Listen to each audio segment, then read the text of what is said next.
ঠিক সেই সংকটময় সময়ে আমাকে আহ্বান জানানো হয়েছিল একটি লক্ষ্য সামনে রেখে, বাংলাদেশকে আবার স্বাভাবিক জীবনে ফেরানোর জন্য। একটি প্রোফাইল পিকচার, নিয়মিত আপডেট আর লাখো মানুষের প্রত্যাশার প্রতিফলন। গত ১.৫ বছর বাংলাদেশের ডিজিটাল জনপরিসরে এভাবেই নিজের সরব উপস্থিতি জানান দিয়েছিল একটি ফেসবুক পেজ, যে আঙিনা থেকে প্রতিদিন আসত রাষ্ট্রের গুরুত্বপূর্ণ সব সিদ্ধান্ত আর সংস্কারের বার্তা। বুধবার থমকে গেল সেই কোলাহল। একটি পোস্টের মাধ্যমে পর্দা নামল দীর্ঘ ১৮ মাসের এক ঘটনাবহুল যাত্রার। সদ্য সাবেক হওয়া অন্তর্বর্তী সরকারের প্রধান উপদেষ্টার অফিসিয়াল ফেসবুক পেজ আনুষ্ঠানিকভাবে বন্ধ ঘোষণা করা হয়েছে। বুধবার এক বিদায়ী বার্তার মাধ্যমে জানানো হয়েছে পেজটি এখন থেকে আর সক্রিয় থাকবে না। প্রধান উপদেষ্টা অধ্যাপক মুহাম্মদ ইউনূসের প্রেস উইংয়ের পক্ষ থেকে দেয়া ওই পোস্টে দেশবাসীকে জানানো হয়েছে আন্তরিক কৃতজ্ঞতা। সেখানে বলা হয়েছে, গত ১৮ মাসের এই বন্ধুর পথ চলায় জনগণের সমর্থন, সহযোগিতা, এমনকি গঠনমূলক সমালোচনাও এই যাত্রাকে করেছে সমৃদ্ধ ও মূল্যবান।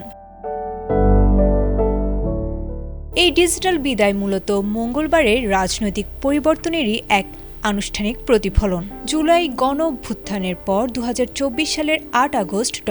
মুহাম্মদ ইউনূসের নেতৃত্বে গঠিত হয়েছিল অন্তর্বর্তী সরকার। এরপর ১৪ই আগস্ট চালু হওয়া এই পেজটি অতি দ্রুত পরিণত হয়েছিল ৪৪ লাখেরও বেশি মানুষের আস্থা ও আগ্রহের কেন্দ্রে।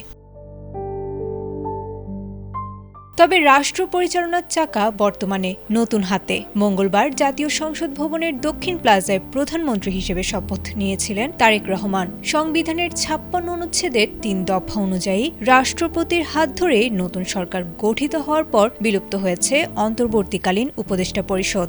মন্ত্রিপরিষদ বিভাগ থেকে জারি করা গ্যাজেট অনুযায়ী গণতন্ত্রের নতুন সূর্যোদয়ের সাথে সাথে ইতি ঘটেছে গত ১.৫ বছরের অন্তর্বর্তী শাসনের।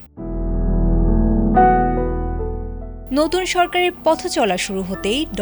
ইউনূসের প্রেস উইংয়ের এই ঘোষণাটি সোশ্যাল মিডিয়ায় বেশ আলোচনার জন্ম দিয়েছে। অবশেষে একটি বিশেষ সময়ের সাক্ষী হয়ে ডিজিটাল আর্কাইভের পাতায় জমা হলো চিফ অ্যাডভাইজার পেজটি। কৃতজ্ঞতা আর ভালোবাসার মধ্য দিয়েই শেষ হলো ছাত্র জনতার বিপ্লব পরবর্তী এক ঐতিহাসিক ডিজিটাল অধ্যায়।